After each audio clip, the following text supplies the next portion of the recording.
that he can weather this, that this is not incriminating? What do you think? Well, it could be that he feels, we're all prisoners of our experience. And if you'll remember the last election, he went through a number of personal crises, after which he only got stronger. Well, sure, that there's a lot of things he did, but something on the magnitude that he admits he smoked crack cocaine but doesn't recall the details because he was too out of it to remember it. I don't think I recall that being on that scale before. Well, it certainly could be brought to his attention that things are a lot more serious than the accusations that were leveled at him in the past. If it's your experience that you've faced adversity and triumphed over it, and you have a persona that a third of the city responds to, then maybe you think it's worth living through it. What do you know of the other video? I know nothing. Did police say there is another video? Rumor, this is a city hall or a parliamentary building is a petri dish for rumors. Well, it's not a rumor. The police say there is. The chief Blair said there was at least one. There's not only one. I've heard there's two. So, do you know anything about what's on the second one? I don't have the foggiest idea. And is it something you can ride? I don't know who does. If Rob Ford decides that he is pushing the reset button and he is staying on, as he seems to have declared, do you feel comfortable continuing as his deputy? I will work with him. I will continue to do the two important functions of my office, and that is to continue to provide him with my best advice, and secondly, to act as a bridge between his office and the members of council. We heard from Mr. DeGiorgio yesterday who said that he has to be propped up. Would you continue to prop him up? I wouldn't use that terminology. If council, in its wisdom, urges him to step aside, I would advise him to do that. And if he continues, I will try my very best to, on behalf of my colleagues on council and the residents of the city of Toronto, to help make him the best mayor that he possibly could be. Aside from any drug or alcohol issues Rob Ford may be struggling with, there is something else perhaps more troubling, and that's his relationship with people involved in the drug world. And we have seen a photo of Rob Ford posing in front of what the police now tell us is a crack house. Two of the men that he's posing with were shot in drug-related violence. What do you know about Rob Ford's relationship with these men? I don't know any more than you do, but if the evidence unrolls that indicates that he has a serious, intimate relationship with these guys that carries with it certain risks to this government and to this city, then he should expect a firestorm at this council and perhaps action taken by another order of government. What else do you need to know? He met with, according to police documents, he met with Sandro Lisi about 100 times, just in what they viewed, a man who is a drug dealer. So, well, that's why they have courts. Mark Toohey, the former chief of staff to Rob Ford, said that he had a call on the days after the video was reported that said that the slaying of Anthony Smith, the man in the photo, that was related to the video. At what point does Rob Ford become a liability with these kinds of connections? Well, he's perceived as a liability right now by many members of this council. By you? I think that his ability to govern has been compromised. That's as far as you go with everything we're describing, everything we see. Right now, yeah. How about not able to continue? Would you go that far? No. Do you still support him? I support his agenda. I support any action that will help look after his family and his good health. Mr. Kelly, thank you. You're welcome. Norm Kelly is Toronto's deputy mayor. We spoke to him in Toronto.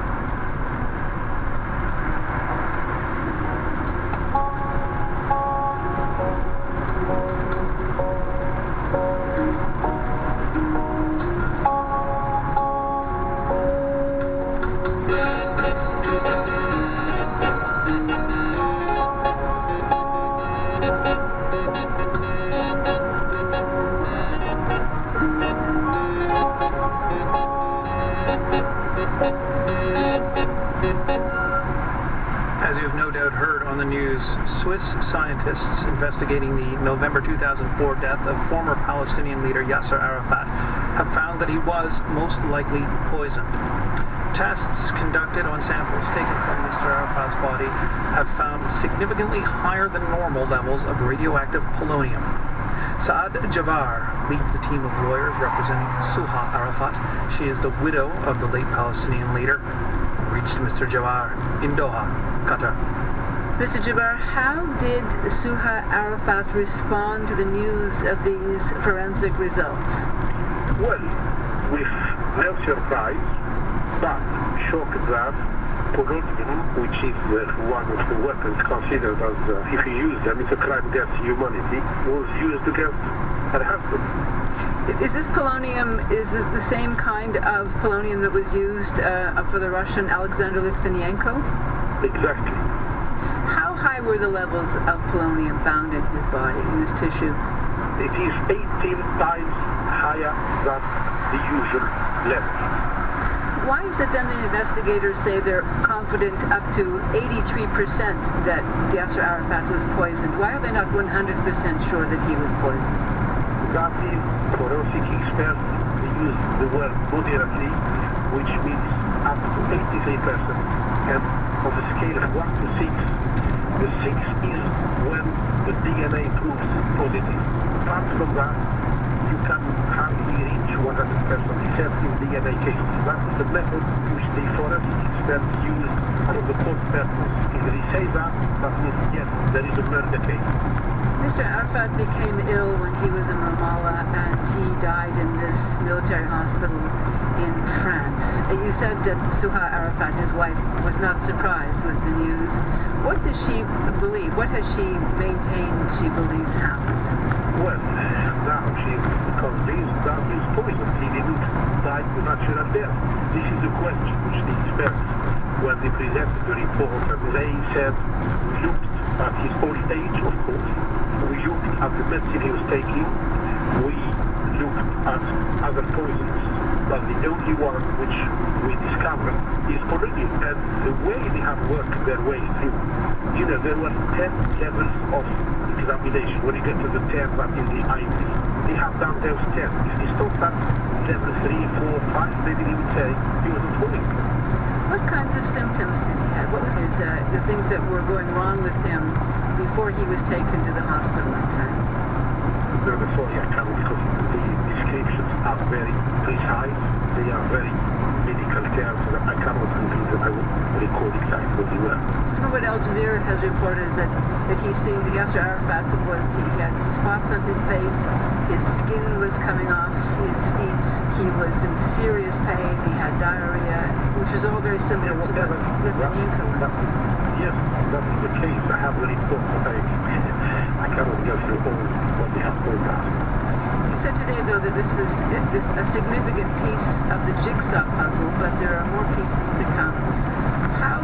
What happens now with this French murder investigation into Mr. Arafat's death?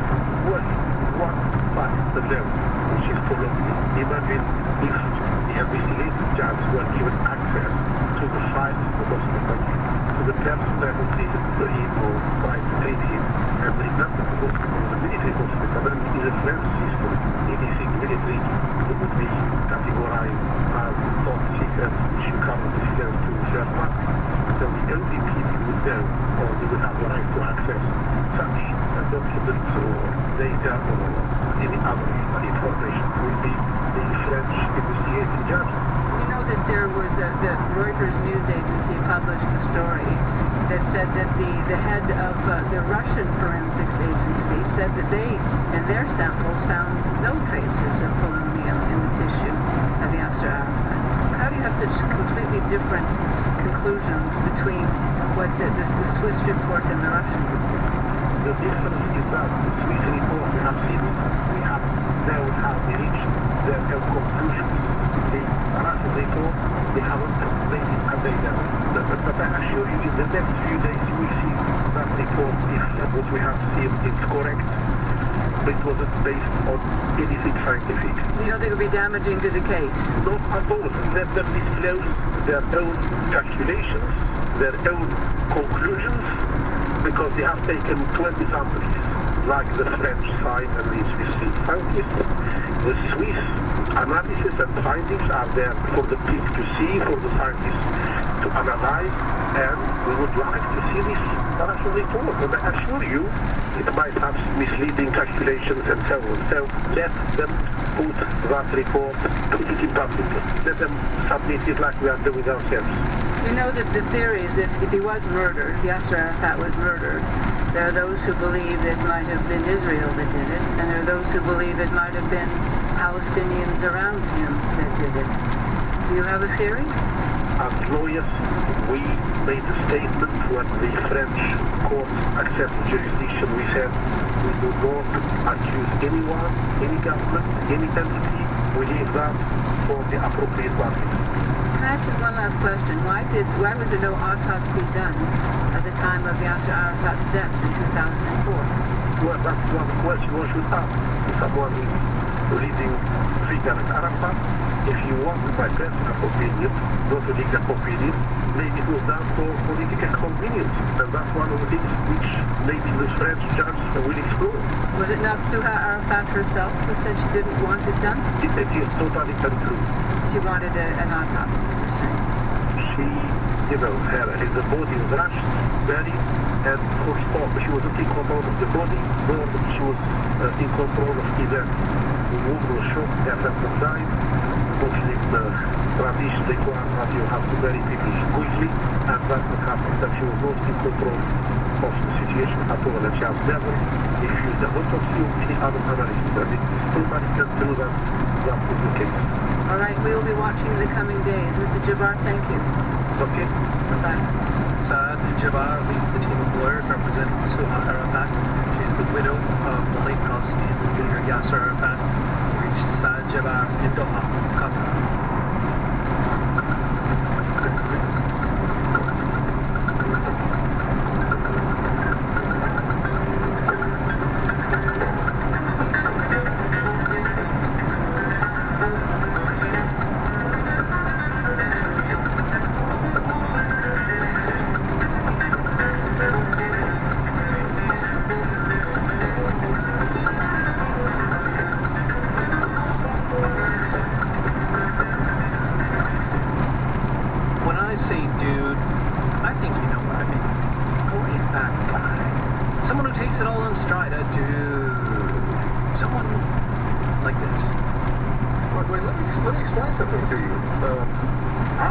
Mr. Lebowski.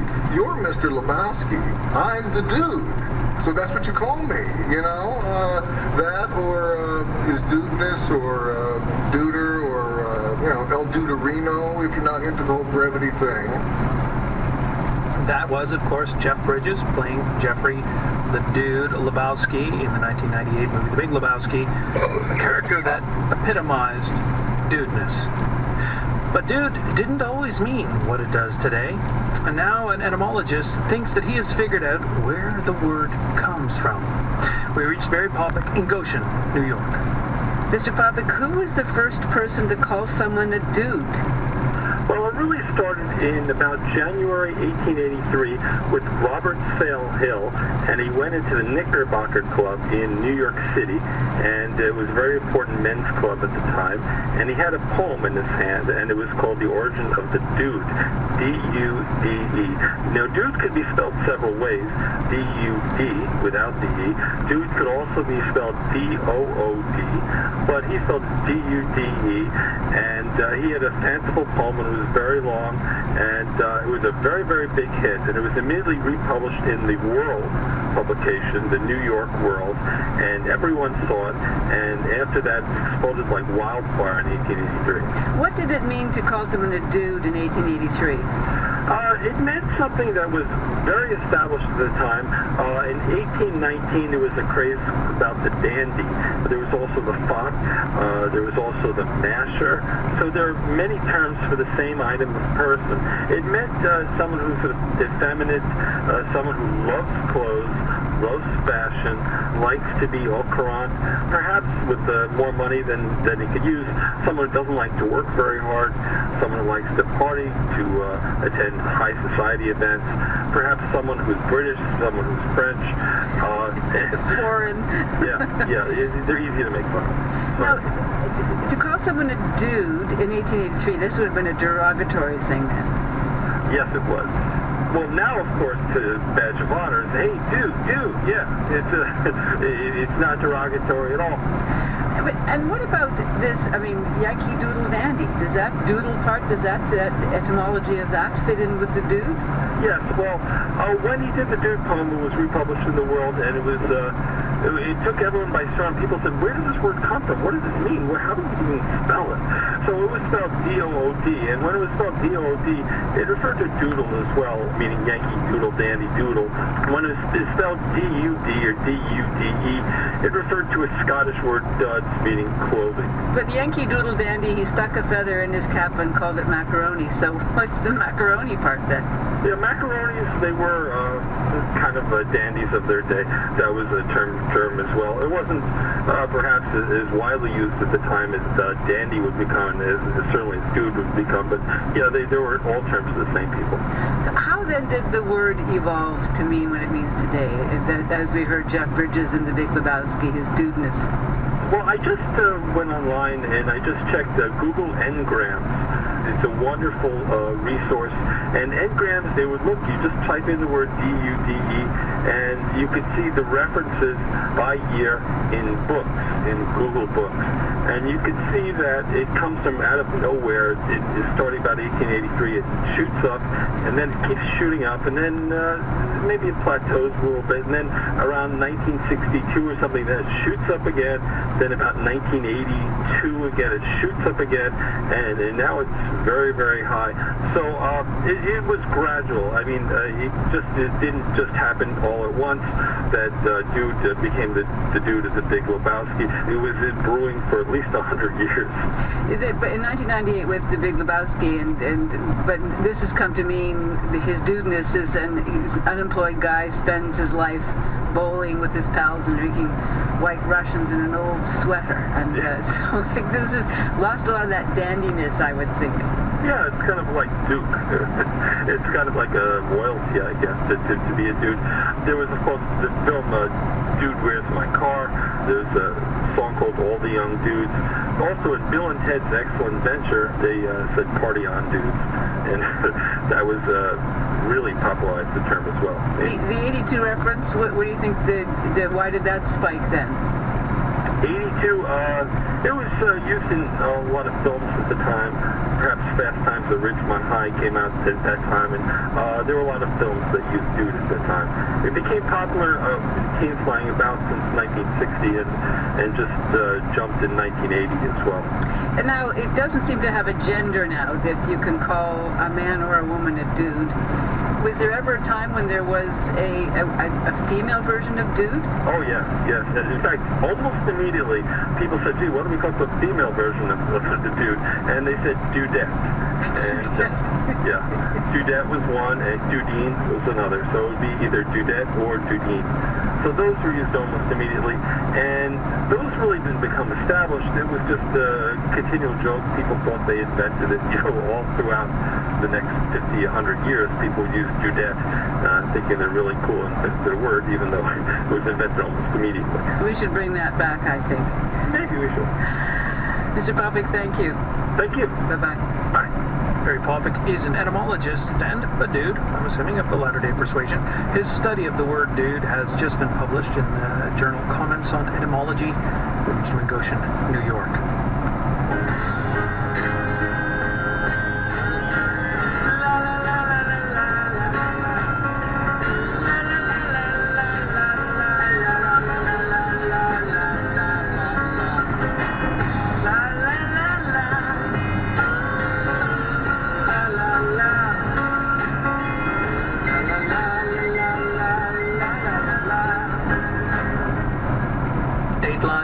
Venice, Italy.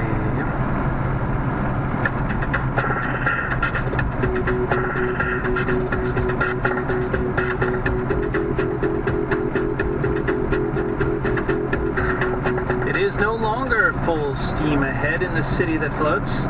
Venice has turned on the cruise control.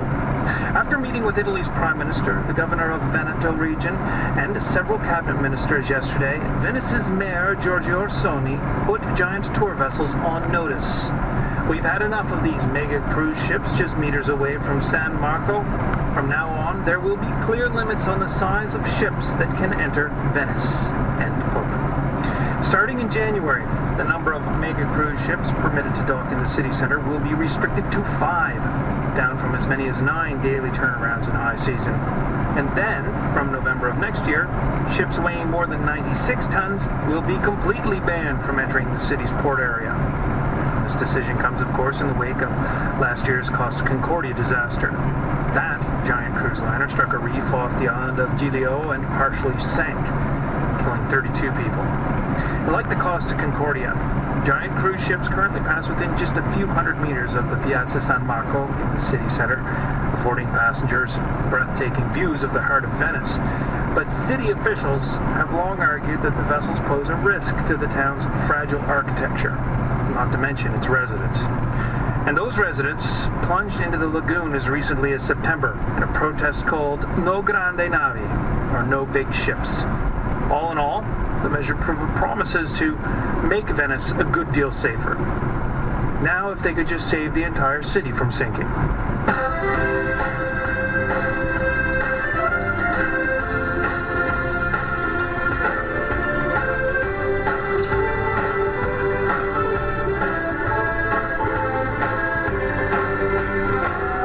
Jesus hangs behind the clouds above Venetian doors. His window box boasts crimson flowers, fresh cut the day before, and you couldn't find a smile if you nailed it to his face.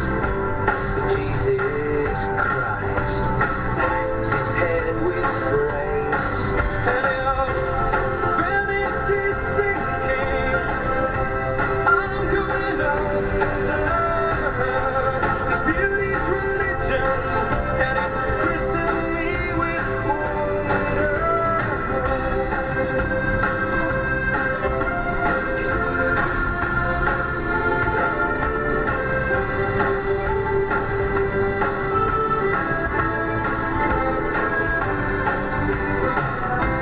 They come in bent back, creaking across the floor, all dressed in black. Candles, thick as pillars, you can buy one off the floor. And the ceiling's painted gold, and Mary's hair is red. The old come here to kiss their dead. And Venice is sinking. I'm going under. It's beauty's religion, and it's christened me with wonder.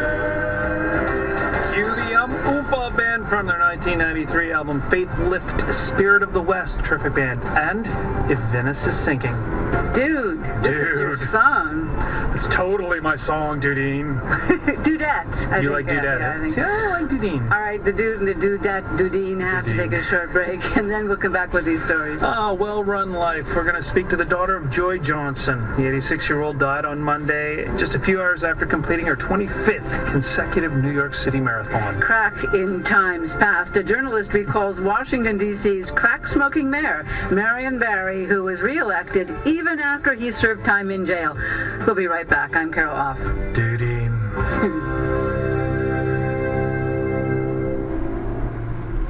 This is CBC Radio 1, 91.5 FM in Ottawa.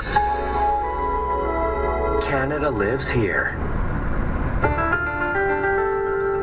It's not that often that a Canadian story leads the world news, but in the past week, all that has changed. Mayor Ford told reporters outside his office in Toronto that he smoked crack cocaine a year ago whilst... On tomorrow's Ottawa Morning, we meet two foreign correspondents based here. What appetite do their countries have for news of Rob Ford and the Senate scandal? Join me, Robin Bresnahan, for that conversation starting from 5:30 a.m. As It Happens is back after the news. Then it's the current review. Hello, I'm Anna Maria Tremonti. Princeton psychology professor Eldar Shafir argues that scarcity shapes our lives in profound and sometimes surprising ways. It makes us less insightful, less forward-thinking, and less in control. That story on the current review. This is CBC News. At 7 o'clock, it's 14 degrees and there's a light rain shower. I'm Adrian Harewood in the CBC Ottawa newsroom. Senators are still trying to figure out the details on how the departure of 3 disgraced senators will work. Mike Duffy, Pamela Wallin, and Patrick Brazo won't be paid, but they'll keep their medical benefits. As Tom Perry reports, the details of what else they'll keep or lose isn't clear. The 3 will keep their medical benefits and life insurance, but it's still unclear what will happen to their pension. Senators are eligible for retirement benefits after 6 years in the upper chamber. Claude Carignan, the government leader in the Senate, says the government is looking at whether it can legally keep the 3 senators from collecting. The intention of the motion and the spirit and the letter is to suspend without pay, without any benefits, including pension plan. Carignan says there hasn't been a case like this in more than a century, so the Senate is still working out what he calls technicalities. Senate administration issued a statement today saying the 3 banished senators will have their security passes and government credit cards canceled, their mobile phones will be deactivated, and as for their offices, they'll only be allowed in if they're accompanied by a Senate security guard. Tom Perry, CBC News, Ottawa. The Premier of Saskatchewan, Brad Wall, is scrapping his own law to allow voters to elect a nominee for the Senate. The Saskatchewan legislature has voted unanimously to repeal that law. At the same time, the Saskatchewan government introduced a motion calling for the Senate to be abolished. Wall says it makes no sense to elect a nominee for the Senate who will end up towing the party line. Once a senator is there and they're part of a parliamentary caucus, they're part of that parliamentary caucus, and typically they toe a party line. Again, it's not a criticism. It's the way it is. And if that's the way it is, and it's intractable in that way, it needs to go. The opposition NDP supported the Premier. The NDP has always believed in abolishing the Senate. One of 3 people charged with sex offenses against children in foster care outside Belleville will stand trial next year. 45-year-old Richard Fildy of Cameron is due in court at the end of June to face charges of sexual assault, sexual interference, and sexual exploitation. The 2 other accused, a man from Bloomfield and a woman from Sudbury, have pre-trial dates set for January. All 3 were charged last November. It happened after 3 females complained about sexual assault and child pornography incidents at foster homes in Bloomfield over several years dating back to 2003. There is growing pressure on Toronto Mayor Rob Ford to step aside. It comes in the wake of his admission yesterday that he did indeed smoke crack cocaine.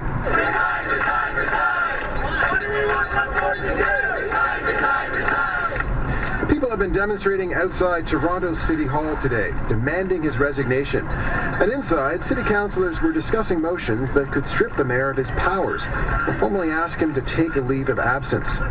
Early next week, a judge is expected to rule on whether to release documents in search warrants that could detail Ford's ties with an alleged drug dealer.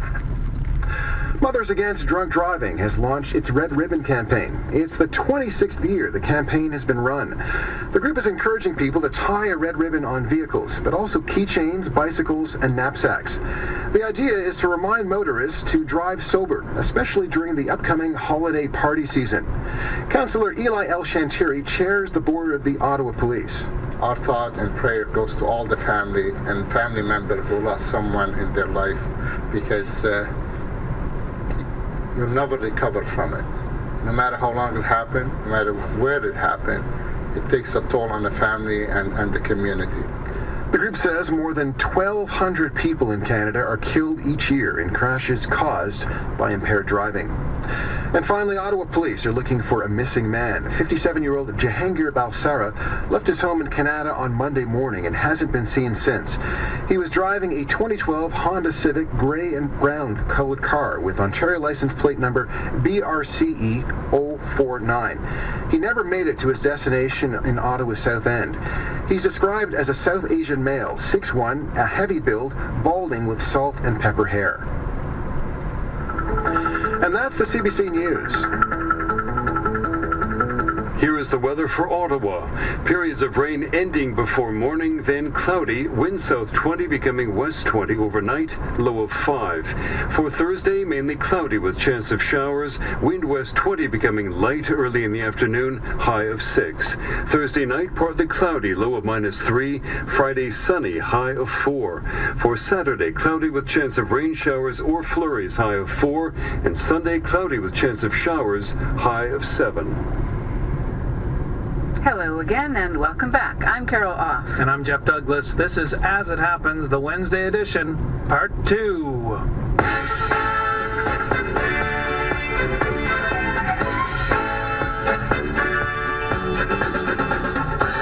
Coming up. Canada has faced criticism at the Arctic Council for diminishing the role of science in favor of economic development. Environment Minister Leona Agluka explains the Harper government's position on Arctic development and why she doesn't think polar bears are a threatened species. And we're going to have more from Carol's conversation with brand spanking new Scotiabank